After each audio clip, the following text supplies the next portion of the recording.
വാർത്തകൾ പുറത്തു വരുന്നതോടൊപ്പം ഇതിൽ അന്തർദേശീയ മാനങ്ങളുള്ള ഒരു കേസായി മാറുമ്പോൾ UDF നേരത്തെ പറഞ്ഞ അന്വേഷണം ആയിരിക്കും ഇനി ഫലപ്രദമെന്നാണ് എന്റെ വിലയിരുത്തൽ. ഇതേ കോടതിയുടെ നിരീക്ഷണത്തിൽ ഒരു CBI അന്വേഷണം നടത്തുന്നത് നന്നായിരിക്കും എന്നതാണ് പുതിയ വെളിപ്പെടുത്തലിന്റെ അടിസ്ഥാനത്തിൽ എനിക്ക് പറയാനുള്ളത്. ഞാൻ SITയെ കൊച്ചായി കാണുന്നില്ല, അവരുടെ പ്രവർത്തനങ്ങളെ ഇകഴ്ത്തി കാണിക്കുന്നില്ല. പക്ഷെ ഇന്റർനാഷണൽ റമിഫിക്കേഷനുള്ള ഒരു കേസാകുമ്പോൾ സ്വാഭാവികമായും കേരളത്തിലെ SITക്ക് മാത്രമായി ഒരു അന്വേഷണം നടത്താൻ കഴിയാത്ത സാഹചര്യമുണ്ടാകും. ഉന്നതന്മാരിലേക്ക് ഈ കേസുകൾ പോകുന്നു എന്നതാണ് CPMനെ ഭയപ്പെടുത്തുന്നത്. രാഷ്ട്രീയ നേതൃത്വത്തിന്റെ പിന്തുണ ഉള്ള കേസായതുകൊണ്ടാണ് ഈ കേസിനെ എങ്ങനെയെങ്കിലും ദുർബലപ്പെടുത്താൻ ഗവൺമെന്റ് ശ്രമിക്കുന്നത്. ഇന്ത്യയിലെ ലോകത്തെയും കോടാനുകോടി വന്ന ഭക്തജനങ്ങളുടെ വികാരത്തെ വ്രണപ്പെടുത്തിയ ഒരു കേസാണ്. ഇതങ്ങനെ നിസ്സാരമായി കാണാൻ കഴിയുന്ന ഒന്നല്ല. കേരളത്തിലെ ക്ഷേത്രങ്ങളിലെ പുരാവസ്തുക്കൾ മുഴുവൻ വിറ്റ് കാശുണ്ടാക്കാൻ ശ്രമിച്ച ദേവസ്വം ബോർഡുകളുടെ കഥകളാണ് ഓരോ ദിവസവും പുറത്തു വന്നുകൊണ്ടിരിക്കുന്നത്. ഇപ്പൊ തന്നെ പഞ്ചലോക വിഗ്രഹങ്ങൾ കാണാനില്ല എന്നുള്ള വാർത്ത ഇന്നലെ പുറത്തു വന്നു. അപ്പൊ ഇതൊക്കെ വളരെ ഗൗരവതരമായ കാര്യങ്ങളാണ്. അപ്പൊ ഇതെല്ലാം അന്വേഷിക്കാനുള്ള ശക്തമായ അന്വേഷണത്തിന് മുന്നോട്ട് പോകണം. ബഹുമാനപ്പെട്ട ഹൈക്കോടതി ചോദിച്ച ചോദ്യങ്ങളൊക്കെ പ്രസക്തമാണ്. ആദ്യമായി ഈ കാര്യം ബഹുമാനപ്പെട്ട ഹൈക്കോടതിയാണ് പറഞ്ഞത്.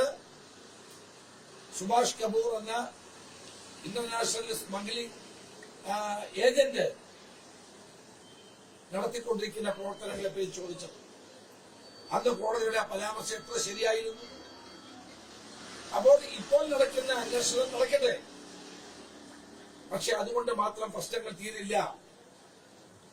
ഒരു അന്തർദേശീയ തലത്തിലുള്ള കാര്യങ്ങൾ കൂടി ഇതിൽ ഉൾപ്പെട്ടതുകൊണ്ട് ഇതിന് CBIയുടെ അന്വേഷണം വേണ്ടി വരും.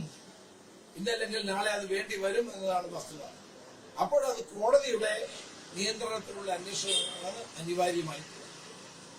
ഇപ്പൊ തന്നെ പുതിയ പുതിയ ആളുകളുടെ പേരുകൾ പുറത്തു വരുന്നു.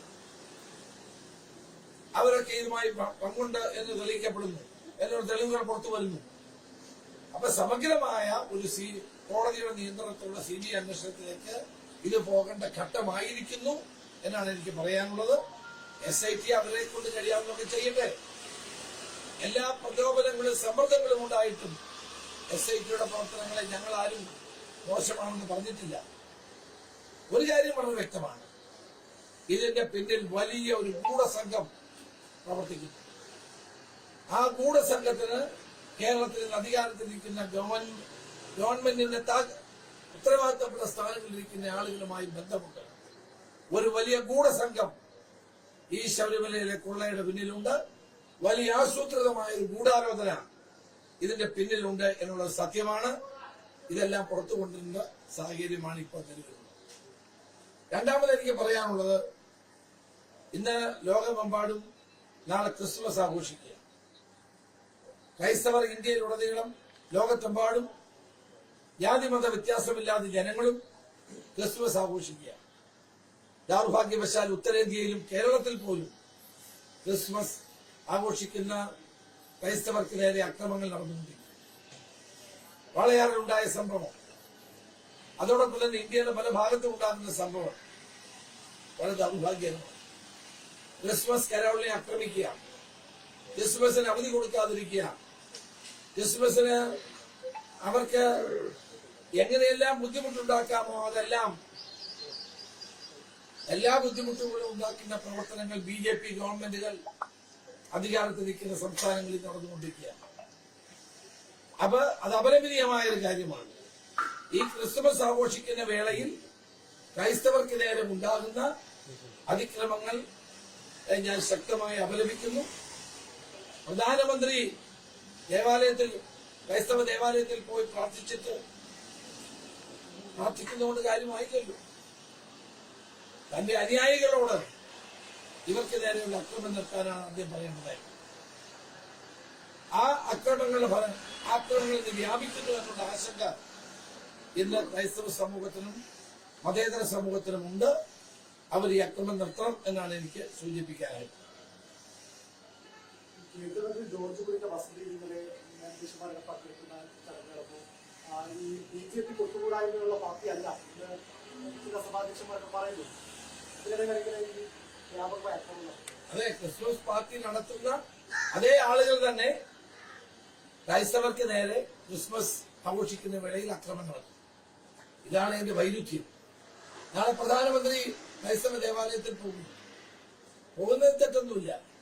പക്ഷേ തന്റെ അതാ ഞാൻ പറയാം, തന്റെ അനുയായികളോടും സഹപ്രവർത്തകരോടും ഈ അക്രമങ്ങൾ അവസാനിപ്പിക്കാൻ കൂടി പ്രധാനമന്ത്രി പറയാം. അതാണ് വേണ്ടത്.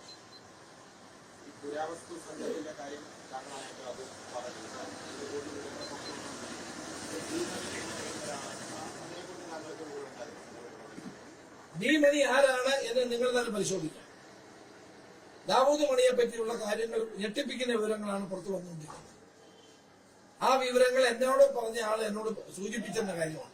ഞാൻ പറഞ്ഞത് അന്വേഷണത്തിൽ വരുന്നൊരു കാര്യമായതുകൊണ്ടാണ് ഞാൻ പുറത്തു പോകുന്നത്. എന്നോട് പറഞ്ഞ കാര്യങ്ങൾ ഞാൻ എന്നോട് പറഞ്ഞിട്ടില്ല. പറയാത്തതിന്റെ കാരണം ഒന്നാം, ആ വ്യവസായിയുടെ സുരക്ഷിതത്വം കണക്കില്ല. രണ്ട്, അത് SITയോട് പറഞ്ഞ കാര്യം പൊതുവെ പറഞ്ഞ് അന്വേഷണത്തെ തടസ്സപ്പെടുത്തേണ്ട എന്നുള്ള ഉത്തരവാദിത്വ ബോധം കൊണ്ടാണ് ഞാനത് പറയാറ്. മണി ആരാണ് നിങ്ങൾ തന്നെ കണ്ടെത്തുക. അദ്ദേഹം ചെയ്യുന്നത് എന്താണെന്ന് നിങ്ങൾ തന്നെ കണ്ടെത്തുക. അപ്പോൾ ഇതിന്റെ കൂടുതൽ മാനങ്ങൾ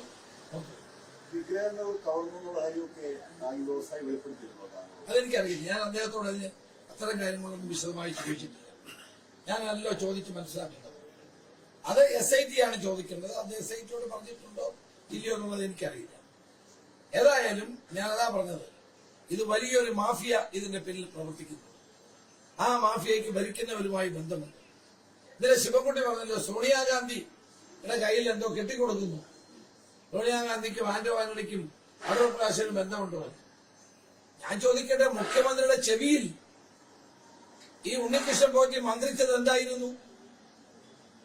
മന്ത്രി ശിവൻകുട്ടി അതിന് മറുപടി പറയട്ടെ. മുഖ്യമന്ത്രിയുടെ ചെവിയിൽ ഈ ഉണ്ണികൃഷ്ണൻ പോറ്റി ദീർഘനേരം മന്ത്രിക്കുന്നത് നമ്മളൊക്കെ കണ്ടതല്ലേ. അതിനെ പിന്നെ എന്താ ശിവൻകുട്ടി പറയാത്തത്? അപ്പൊ എന്തായിരുന്നു മന്ത്രിച്ചത്? മുഖ്യമന്ത്രിക്ക് അദ്ദേഹവുമായി ബന്ധമുണ്ട് എന്ന് ഞാൻ അങ്ങനെ പറഞ്ഞിട്ടില്ലല്ലോ. അപ്പൊ ഒരു ബഹുമാനപ്പെട്ട മന്ത്രി ഇത്തരം കാര്യങ്ങൾ പറയുമ്പോൾ അദ്ദേഹത്തിന്റെ കൈ തെളിവുണ്ടാകും, അല്ലാതെ പറയാൻ പാടില്ല. ഞാൻ പറഞ്ഞില്ലല്ലോ, മുഖ്യമന്ത്രിയുടെ ചെവിയിൽ ആ ഉണ്ണികൃഷ്ണൻ പോറ്റി മന്ത്രിച്ചത് ഈ സ്വർണ്ണപ്പാളി കൊണ്ടുപോകുന്നതിനെ പറ്റിയാണ് ഞങ്ങൾ ആരെങ്കിലും പറഞ്ഞത്. അപ്പൊ ആരോപണം ഉന്നയിക്കുമ്പോൾ അവരുടെ കയ്യിൽ തെളിവുണ്ടാകും. അല്ലാത്ത ആരോപണങ്ങൾ മന്ത്രി സ്ഥാനത്തിരിക്കുന്ന ശിവൻകുട്ടിയെ പോലെയുള്ള ആള്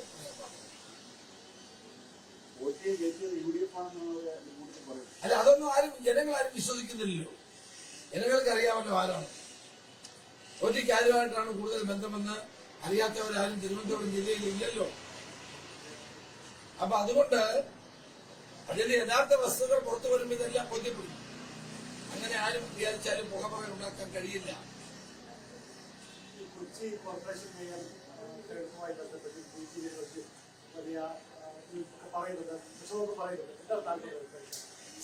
KPCC നിർദ്ദേശങ്ങൾ നൽകിയിട്ടുണ്ട്. തദ്ദേശ സ്വയംഭരണ സ്ഥാപനങ്ങളിലെ തെരഞ്ഞെടുപ്പിൽ ചെയർമാൻമാരെയും പഞ്ചായത്ത് പ്രസിഡന്റുമാരെയും ഒക്കെ തീരുമാനിക്കാനുള്ള മാനദണ്ഡം കൊടുത്തിട്ടുണ്ട്. ആ മാനദണ്ഡം അനുസരിച്ച് എല്ലാവർക്കും പ്രവർത്തിക്കാൻ കഴിയും. ആ മാനദണ്ഡം അനുസരിച്ചാണ് കൊച്ചിയിൽ പ്രവർത്തിച്ചത് എന്നാണ് എനിക്ക് കിട്ടിയ വിവരം. മറ്റെന്ത് കാര്യമുണ്ടോ, മറ്റ് എന്തെങ്കിലും ഉണ്ടായിട്ടുണ്ടോ എന്ന് എനിക്കറിയാം.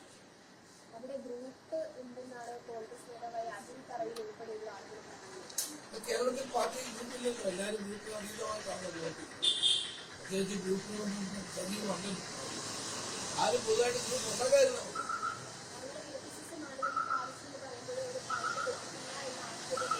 ആക്ഷേപമുള്ളവർക്ക് പാർട്ടിയെ പറ്റിയ പാർട്ടി പ്രസിഡന്റ് അല്ലെങ്കിൽ പാർട്ടി